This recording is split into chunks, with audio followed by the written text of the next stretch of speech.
signatures can be challenged and they are reviewed. And Mr. Bishop, if all of your signatures are perfectly fine, then you will be on the ballot in June. You're So not. I'm not understanding. There are most of the people in this audience are sophisticated people in politics. They understand this process. This is a very common thing. So I'm not sure what your grandstanding is intended to do, but These are political games that political insiders have played. It's the same as you put out comments on your own petition. It's actually part of a process. It's part of the law. And one of the things that's very important is making sure that everything has been done properly according to the law. If it has been, then everything's fine. And you know my petition's had. They're not Well, going then to there's not no every problem. petition. Gentlemen, I'll intervene. Then there's no The issue. points have been made to the audience, and I think the answers have been fairly. So you will not disavow. Absolutely not. It's a process that people are allowed to challenge. Okay, so what we're going to do now, thank you, and, this is an opportunity for all three of you at some point to say whatever you want. One of the things I'm going to look for is that we report ourselves, those issues to be decided, and your points have been made. So I think everybody understands where you all stand. So that's fair, So and I respect what you all said and done. So and we all. So I want to get now to the point of the questions that come from you guys. And the questions we have a format. John, you drew first, you spoke first, so the question will go to Andrew, and then we'll just go in a circle here. So, first question came from the audience, and our president right now has, I don't know, but I see these things on Facebook that says how many executive orders have gone out from our president, and it far succeeds any previous president. And what, when you're elected as a congressman, can you do to work within the Congress to do something about these executive orders? Andrew? Well, I think, first of all, I think that Barack Obama has an interpretation of the presidency that is very far-reaching. I think we can all agree on that. This is a president who is, it's his way or the highway. This is someone who does not work with Congress, he does not work with other branches of the government, has really ruled in his own mind like a dictator. And I think part of the reason that the country is so divided right now is that he has not brought people together. He's divided us. And one of the hot button issues for our community, for the Second Amendment community, are his actions, his executive actions on guns. And there is no appetite for that kind of activity in America. They've lost that argument. The Democrats have lost that. The president lost that. So he is looking to legislate from the Oval Office.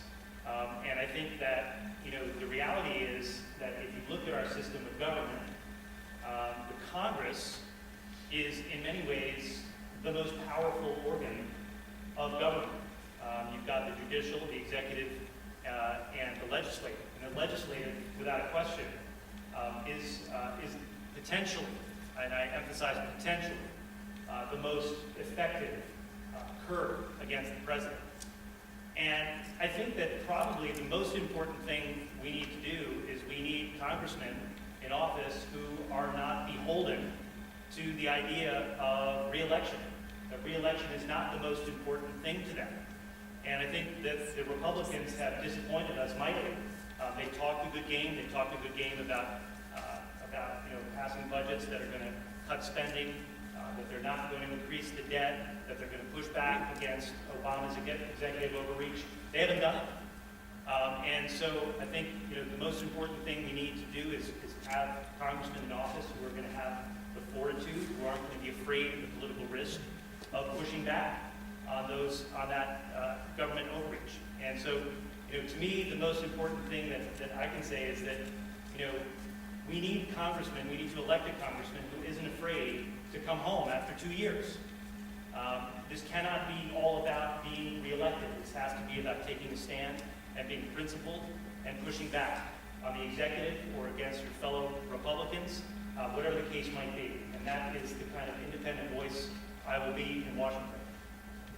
Same question, Mr. Bishop.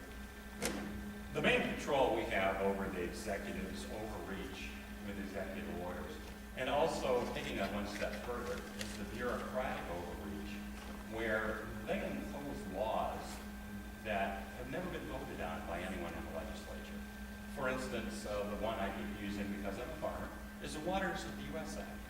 Means that if I have a wet spot on my farm, I need a permit to farm that, the same spot that we farm for generations. Another example is Michelle Obama right now. It was published in the Federal Register last week that she wants to go after the school lunch lady that doesn't follow her menu and wants to fine them. I mean, can you imagine that? Fining the school lunch lady because she's not feeding the kids things that the kids don't want to eat. And the way we control all of this overreaching is with the budget. The purse strings are held by Congress. When I'm in the Congress and I see that the executive branch, whether it's Republican or Democrat, is overreaching and not living up to the will of the people, we're just simply not going to fund it. And that's how we control, keep the executive branch under control.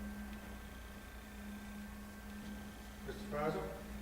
Well, I agree that the President has been absolutely lawless in his use of executive orders.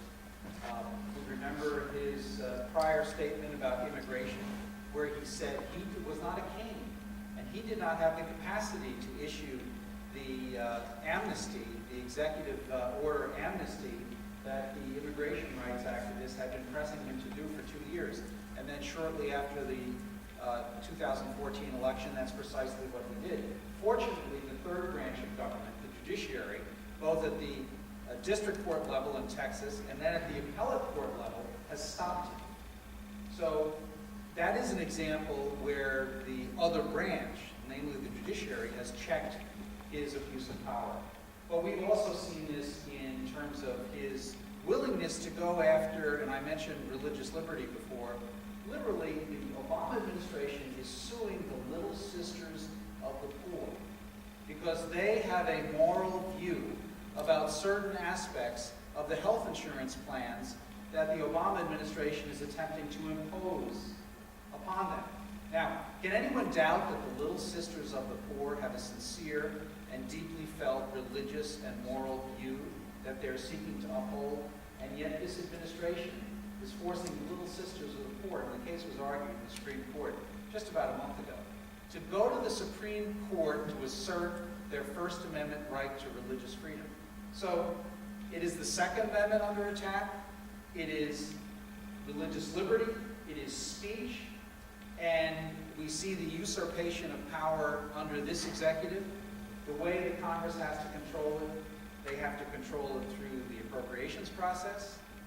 You know, the House Republicans passed 8 or 9 of the 12 appropriation bills this past year. That's not good enough. If I'm in Washington as your member of Congress, I'm going to be a loud voice for passing all 12. But let's not forget, and some of our friends in talk radio have forgotten this, the Senate has not passed a single appropriation bill in the last 2 years. And why? Because Chuck Schumer and Harry Reid have refused to give 60 votes to even take up the bill under the Senate rules. They have to have a 60-vote approval in order to take up a bill. So my view is that the Senate should pass a rule that would simply allow the Senate, when they're considering appropriation bills, to do it on a majority vote. Take up the bill on a majority vote and pass the bill on a majority vote. Then we can effectuate amendments to appropriation bills that will restrict a president if he or she in the future is trying to overreach and handcuff them. That is the traditional way that the founders set forth in the Constitution, and that's what we have to go back to. Okay, with your permission, I'll indulge myself and I'll ask my question.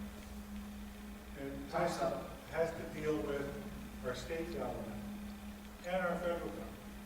Our state government just passed a budget with Republican support that increases the minimum wage and imposes things that we don't want. They didn't want. And you read in the New York Times that the Cuomo couldn't get his own way because the Republicans put up a good fight and kept the minimum wage from going $15 upstate. They only held it down at $12.50.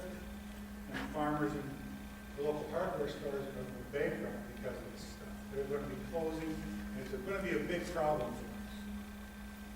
Now, the consequences of not passing the budget, and this is my little stomping speech here, were going to be pretty dramatic in New York State. But the same thing happens at the federal level. The debt continues to grow. Republicans continue to vote for this stuff.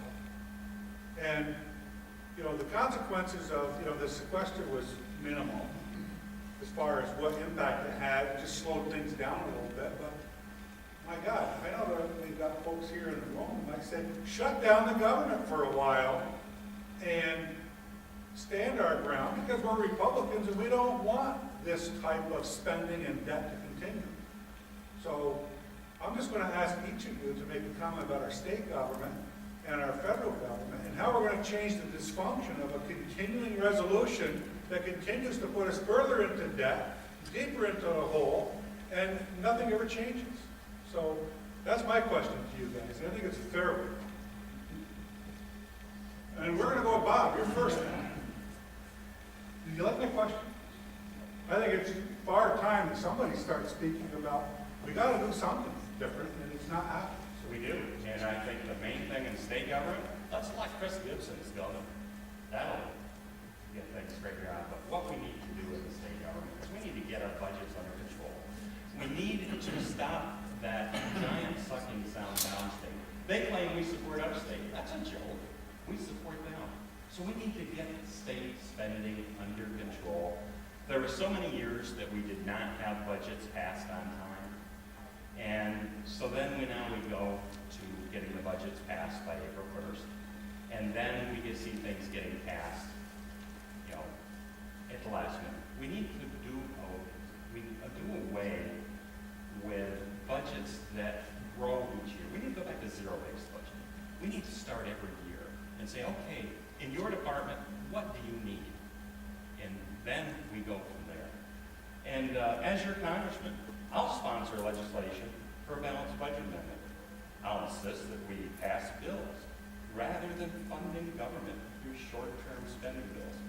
I'll also surround myself with the best people in economic minds, and I'll listen to what they have to say, such as the penny plan. Have you heard about that?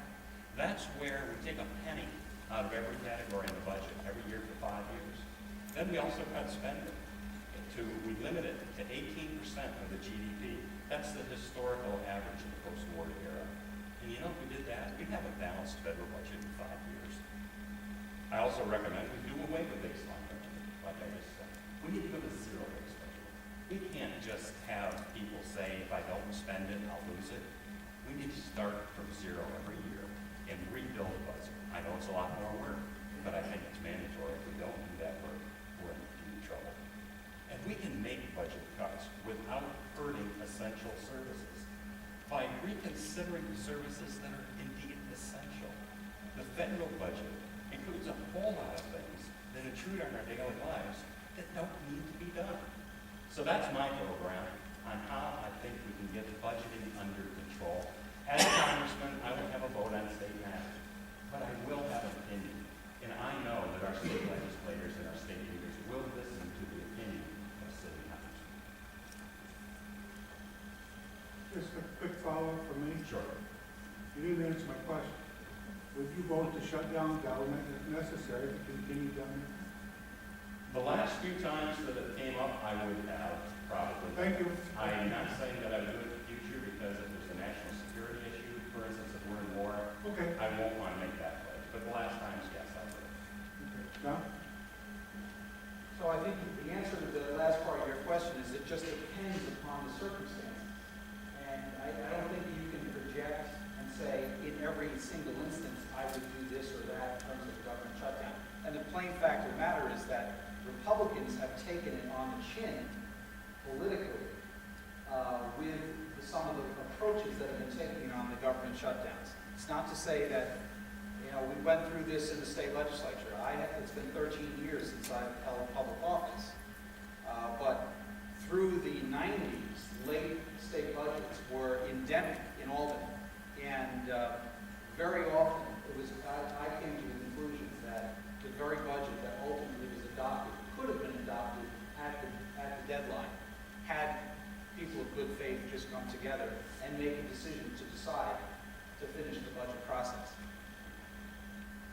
One of the things that I can point to when I was in the legislature, when George Pataki was elected back in '94, Mario Cuomo left him a $5 billion deficit. There was a $58 billion base state budget, and the state had $53 billion in revenue. I was in charge of the transition for the budget, which meant it wasn't a ceremonial designation or honorary type thing. I went into the state budget division and for 7 weeks supervised the preparation of the first Pataki budget. And that was 7 weeks, 6 days a week, 10 to 12 hours a day doing that. And that was the first budget in 52 years. It hadn't been done since Tom Dewey was governor, that actually reduced spending on a year-to-year basis. And so I'm very proud of that experience. So there are plenty of areas in the federal side that we can address, but the key to get, like for instance, getting rid of ethanol subsidies. Ethanol is a completely, it wrecks small engines, it ruins the mileage on your car by 3 or 4 miles a gallon. It cost consumers 2 years ago when gas prices were a little higher, $10 billion in added costs. So there are a lot of things that we can get rid of and reform. The Medicaid proposal I'm making, that will reform how New York State runs its Medicaid system. I would like to see us have work requirements on food stamps. Anyone who's able-bodied in this country on public assistance should have a work requirement. And New York doesn't do it. We have to go back to it. When Maine did it, 15% of the food stamp recipients didn't show up the next time because work was required. So I think we need to do that. The key to all of this is growth. You have to have higher economic growth. What the Obama economy has done, it has legislated and regulated and constricted the economy. 70% of the jobs come from small business. Yet talk to any small town community banker, what will they tell you? That they spend more time trying to fill out forms and send reports to Washington that no one reads, and reports to Albany that no one reads. And it ruins their ability, it hampers their ability to lend to small business, and that's where the jobs come from. So whether it's the Waters of the United States rule that Bob alluded to before, or whether it's the overreach of Dodd-Frank, whether it is the regulatory overreach of numerous federal agencies under the Obama administration, that's what we've got to change in order to get more growth in the economy. And we also need intelligent tax changes that will incentivize the private sector, that will bring $2.5 trillion of U.S. corporate earnings that are now sequestered abroad and bring them home and not subject them to double taxation, because that's why they're stuck abroad. And that requires tax reform. So we have to have a president and a Congress that are willing to do it. The last 7.5 years, we've had a president that hasn't been willing to do anything productive towards the private sector economy. That's the most fundamental thing we need, a new president and Congress willing to work to fix these things to get more growth in the economy.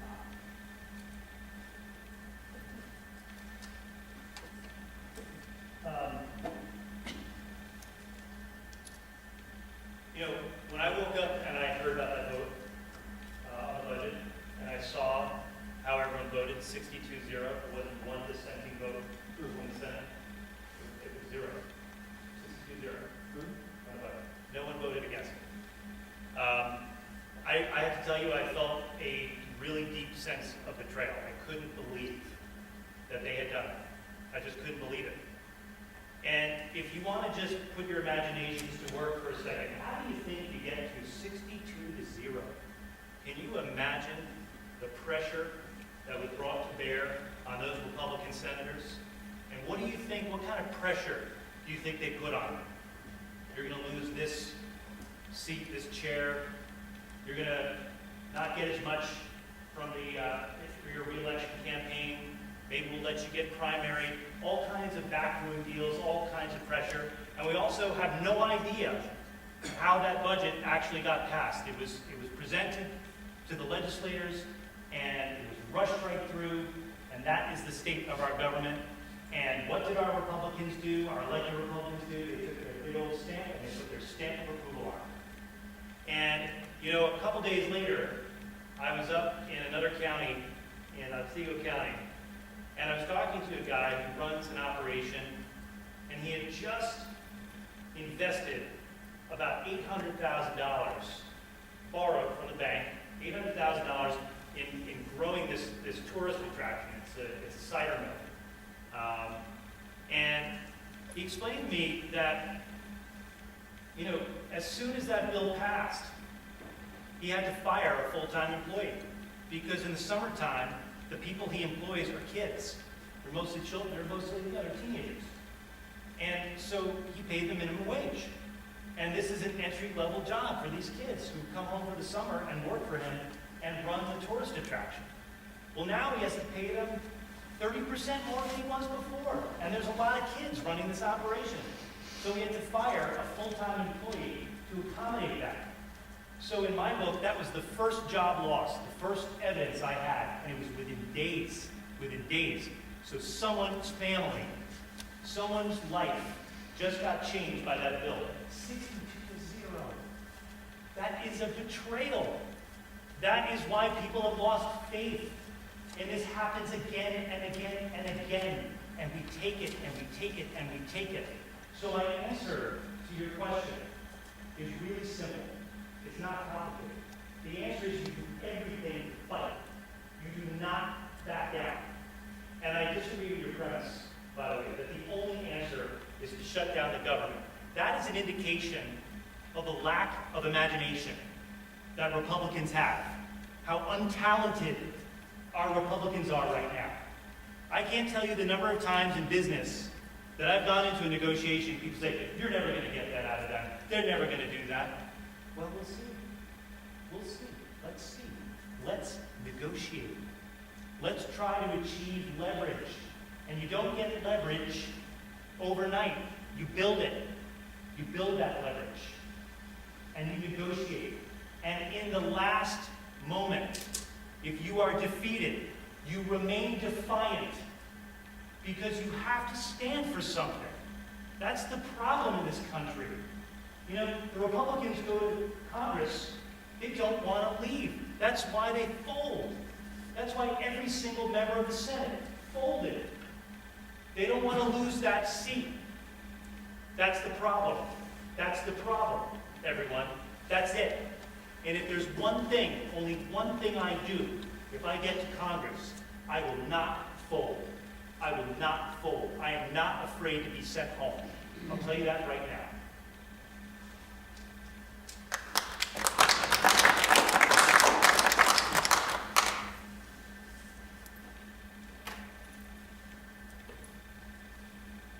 We have corruption at all levels of government.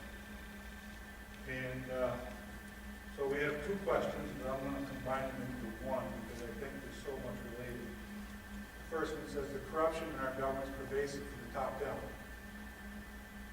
And as a new member of our government, what we're going to do to clean it up. And what is your opinion about these folks that are elected and are corrupt? And yet, they've been there a long time, and they're going to collect their pensions. You know, should someone lose their pension if they're convicted while holding the government position? You start. John, here, John. Absolutely. That in New York State, that requires a constitutional amendment to the New York State Constitution. The Senate passed it. The Assembly did not. And I would hope that that would take place. It has to happen in two successive, amending the New York State Constitution. Sometimes, it's not as hard as the federal Constitution, but it's pretty hard. You have to pass it in two successive legislatures. So if a legislature passes it in this this year's session of 2015-16. It then has to pass it again in 17-18 in order for it then to go to the vote of the people. So I would hope that would be something that can be accomplished.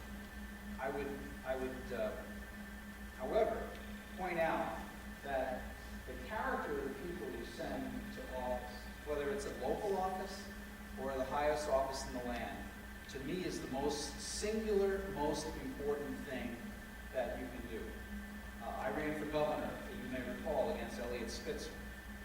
And I said, I questioned his character and his temperament for office.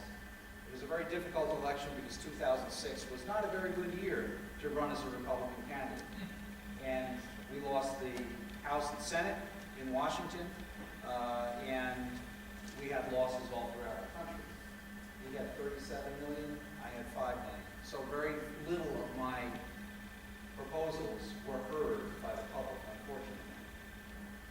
But I said, Elliott Spitzer had one set of rules for himself and another set of rules for everyone else. And I said that his character and his temperament were lacking. And I'm sad to say that I was proven absolutely correct in that. Only it was 14 months after he took office.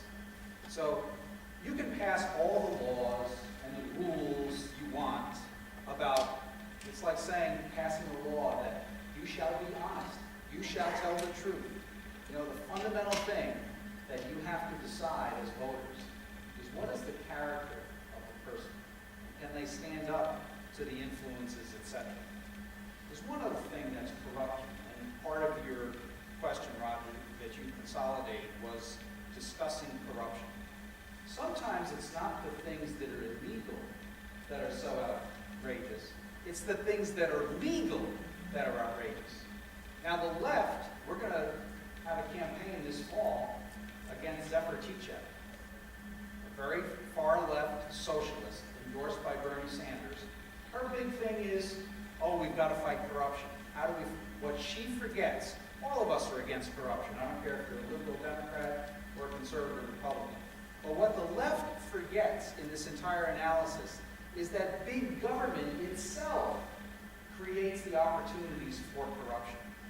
Do you think that the $700 million worth of solar subsidies that Andrew Cuomo gave out to Elon Musk's Solar City venture in Buffalo, where the state spends $400 million to build the building and will own the building, and spends $300 million more to buy the tools and the equipment that will be placed in the building? Do you think that that just magically appeared out of nowhere? No. It's someone had to hire the right people and the right connections in order to get the attention and make the right contributions to Andrew Cuomo in order for these things to happen. And it happens on a big level, and it happens on a little level.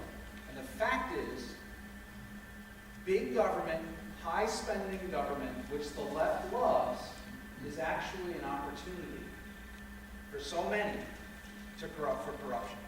So that's what we've got to guard against, and that's why limited government, that's why things that are in Washington that shouldn't be, like K-12 education, shouldn't be down there. Washington, not every problem is a federal problem, and not every problem has a federal solution. And the sooner we, as Republicans and conservatives, begin to re-articulate this message, the better. Because we have to alert our citizens that it's not just the things that are illegal that we know about, where there's petty graft and stealing, or that kind of corruption on a higher level, as you see with Shelley Silver and others. But it's the institutionalized corruption that is engendered by big government that we have to fight against. And I think that's a critical distinction that often is not made in the media, certainly, and is often not expressed by our side. And that's something that I would do quite vociferously, because limited government is the key to reducing this kind of institutionalized graft and corruption that does exist at all levels, particularly at the state of New York and in Washington. We all know the corruption is there. The way to stop it is we need to get rid of the career politicians and the Wall Street insiders. We need to send our own Congress for a limited time and then come home. I'm going to stay for 3 terms. I'm a firm believer that the framers of the Constitution had in mind people just like me, people who have developed a skill set in business. Then, as they're nearing retirement, they'll take those skills to Washington. And then, for the benefit of the country, for a limited time, and then come home.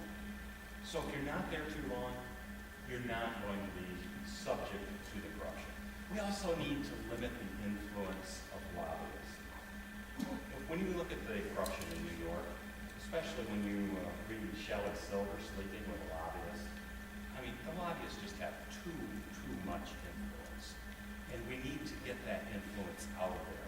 You can get your message across to a legislator without spending millions of dollars on lobbyists who, in their general nature, fall into this trap. As far as the pensions for corruption, whatever the mechanism we need to go through to get that taken care of, they need to go to jail. They need to pay fines, and they sure as hell don't need to get collected a pension. Now, only in New York, for the question of if you have committed a felony, in public office, can you keep your pension? That is the kind of ridiculous question that we are actually asking ourselves here in New York State. I had an experience that I just want to share that for me was helpful in trying to understand Washington a little bit better. And at the beginning of this process, my experience at Washington was very limited. It was primarily limited to bringing my children to the Air and Space Museum at the Smithsonian Museum. And in the beginning of the process, the people who knew better than I did about how this thing works said, listen, you need to go down to Washington, you need to talk to the NRCC, and you should probably go and meet with some of our congressional delegation, just to introduce yourself. It's the polite thing to do. I said, fine. So there's this little corner right by the Capitol building and some of the office buildings where the NRCC is, and right next to it is a place called the Capitol Hill Club. And the Capitol Hill Club is a place where, if you just sit in the lobby of this club, you're going to see probably every major Republican is going to pass by in this lobby at some point. And so we went downstairs in the Capitol Hill Club, kind of unusual. I wondered what was downstairs. And there's this basement bar. And it's not very big. It's kind of dark. It has no windows, like a casino. And in the middle of the tables are popcorn, and the place packed. You could barely find a seat. And the noise was, it was like a bus station or an airport. It was just chatter. And I said to the person, and I saw the politicians all sitting at the tables, I said, what's going on here? What are they all doing here? And this guy said to me, this is where the money is. So the people sitting at those tables with all those politicians are lobbyists. They're people working on behalf of clients, trying to get things done. And believe me, business is getting done. A lot of business is getting done in Washington, D.C. As John indicated, that may not be illegal. That may be legal, but that is wrong. That is wrong. Our politicians should not be scurrying down to a basement bar to commune with lobbyists and sell away the interests of their people for a few bucks for their campaign coffers. That's what's happening. It is cheap. It is chintzy. $5,000, $10,000. These guys, it gets you consideration. It's a big deal. I think that's corrupt. I won't do it. I won't participate in it. I won't be going down to the basement of the Capitol Hill Club, collecting checks from lobbyists and special interests. I just won't do it. How can I represent the farmers, the small farmers in our district? We don't have gigantic ag companies in the 19th district. We don't have, 1,000 herd, dairy farms. We've got little dairy farms in Delaware County. How do you represent them if you take money from big ag? You can't. You owe Big Ag. Suddenly Big Ag is the one that's getting you reelected. The little dairy farmer can't give you a $5,000 check. That's how it works. So I won't do it. I won't do it. And so that gets to the point, Roger. You asked the question, how do you solve it? I mean, you can't solve it, right? You do the best you can, and the best you can do is to be the reform, to live the reform, to be an example to other people, to show the way, to lead, to lead. That is what we need to do. Don't take that special interest money. Turn on it yourself. And if you think we found corruption, hold hearings. That is something that Congress can do. You can shine a light. You can shine a light on almost anybody. You can hold a hearing. So shine a light. Be the reform. Shine a light. That's how you deal with corruption.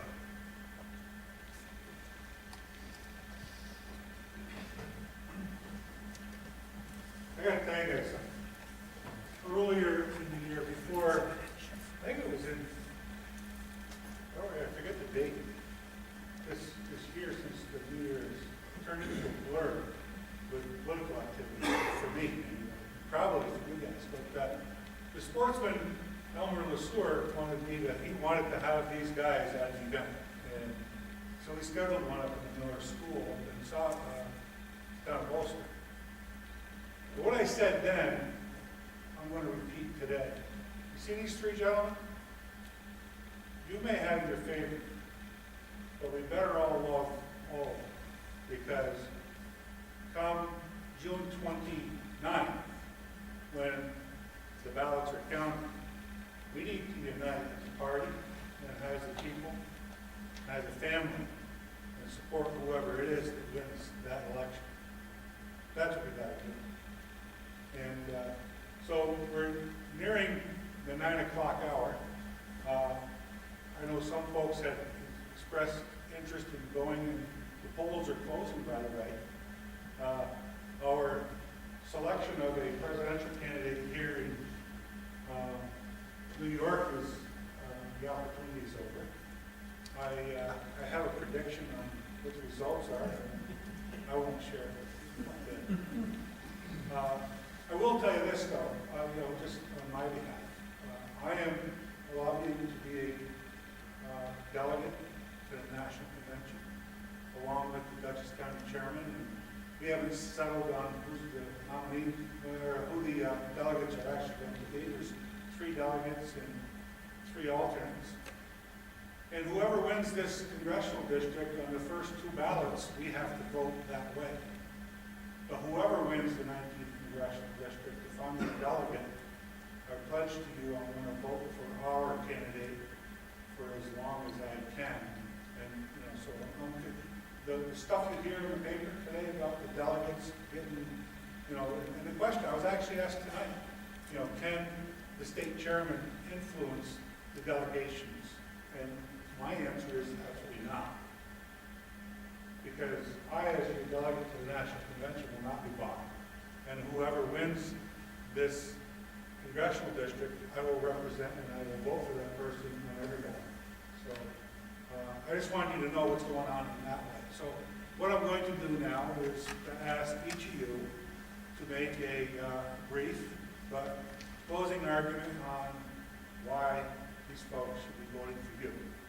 So, and I've lost track of who goes first here, so I'm going to go with first names, alphabetical order, and start with Andrew, Bob, and John. So let's do that.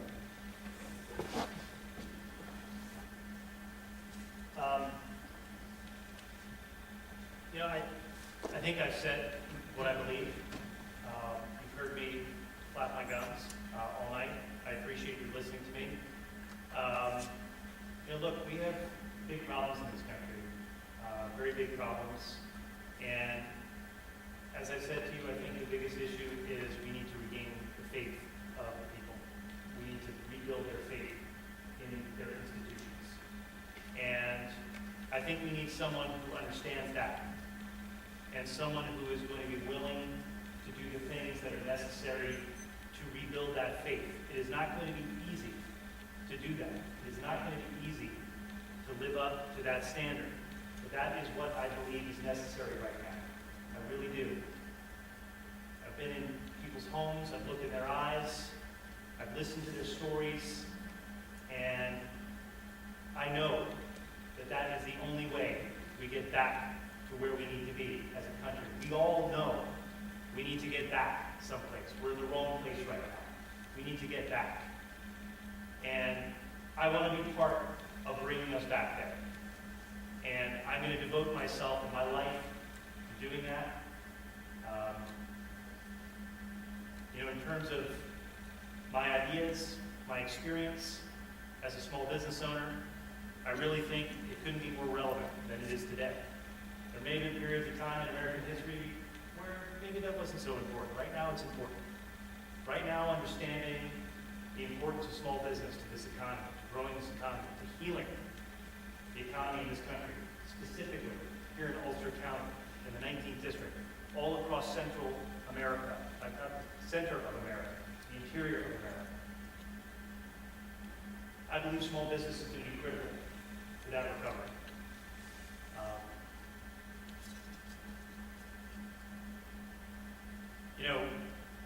This is going to be a tough race.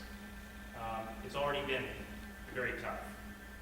But I really think that at the end of the day, I am going to trust the decision of the people. I believe that that is ultimately, the people will make the best decision. I'm at peace with that. I am comfortable with that.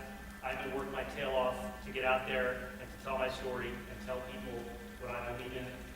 And hopefully it'll work.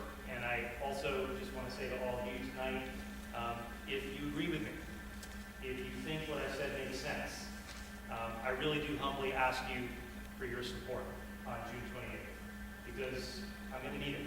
I am not the candidate who has been in this world for the last several years. I am new to politics. I need your support. I'm going to need your help to get over that hump, and I ask for that support. Thank you.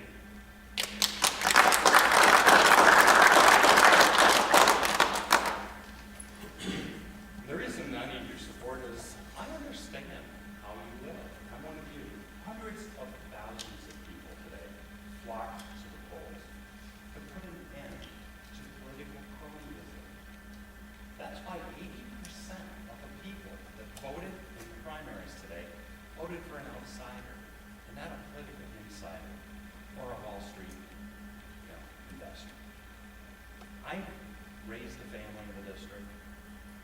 I built businesses. I've run businesses. I know how you live. And that is the reason we need to send more people like me to Washington. Because we understand what's important to you. We'll come back to the district. We'll talk with you. We'll find out what your needs and wants are. And then we'll work so that government works for you. I reminded of the quote by P.J. O'Rourke, and it's paraphrased, that the mystery of government isn't how it works, it's how to make it stop. That's what we need. Like you, I'm kind of sick and tired of the government making it harder and harder. Every time I turn around, there's a new regulation or a new fee cutting into my bottom line of business. When you complain, it seems like nobody in Washington wants to listen. I'm angry with the direction the country is taking because we were brought up with that sense of security and that promise of the American dream. And my 7 grandchildren, I'm afraid aren't going to have that. I can stand here and tell you today that my reality has so far exceeded my dream, it was unimaginable. And I want my grandchildren to stand here and tell you the same thing in 20 years. That's why I want to get action. I don't need to be called a congressman. I've got a great career. I'm retirement age. It would be so much easier for me to just move to Florida and live in my motorhome. But I owe it to the country. This country has done so much for me that I cannot just sit back and reap the benefits of what I have earned in my lifetime and not give back.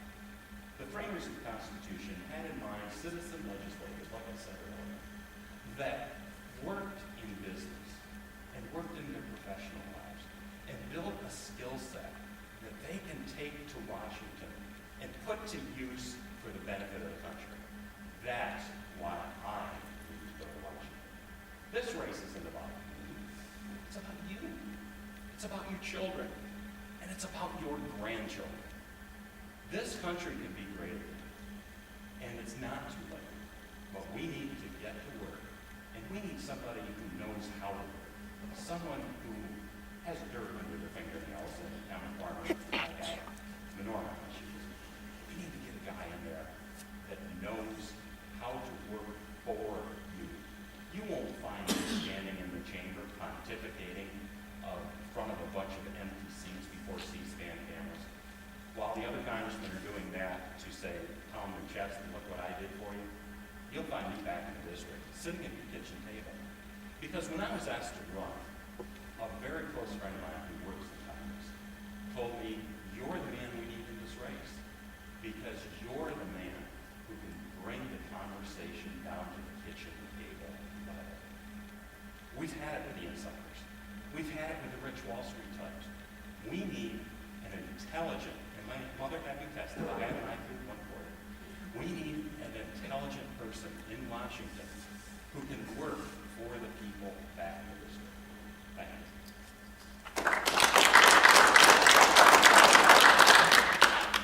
Well, ladies and gentlemen, thank you for coming, and again, thanks to our town chairs and our county chairman for hosting this. Thank you all for coming out tonight.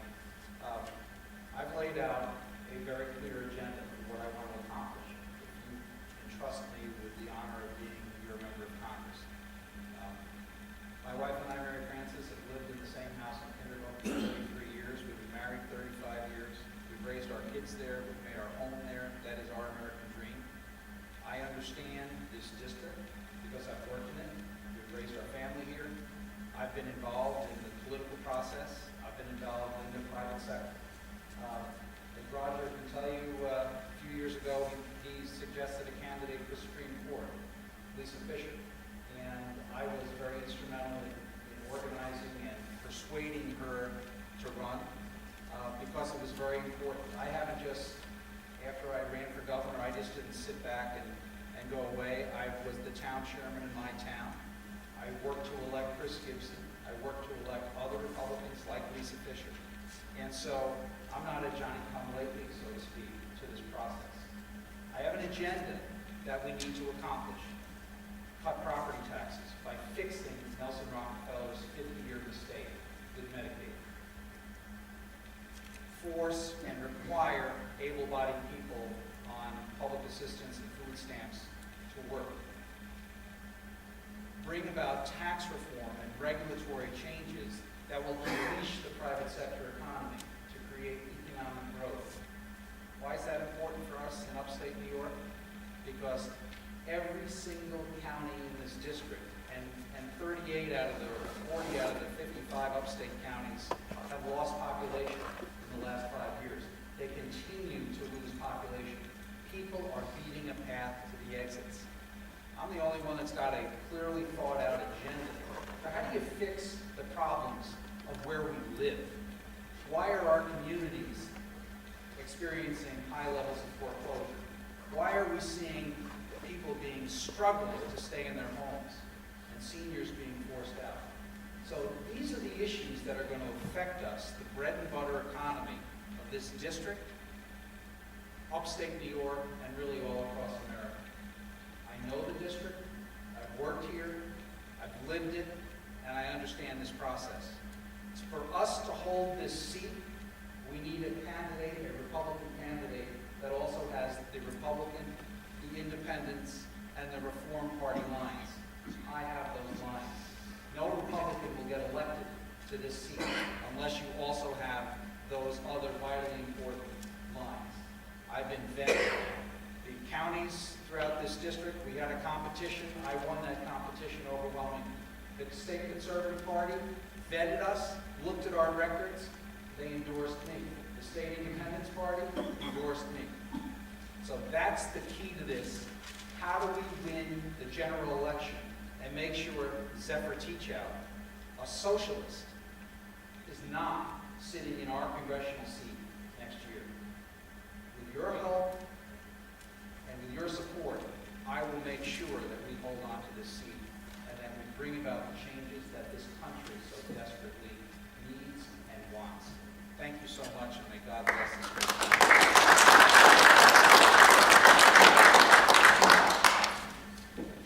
Great. Closing. As the county chairman of the Republican Party, I want to thank some of our conservative friends for showing up tonight. And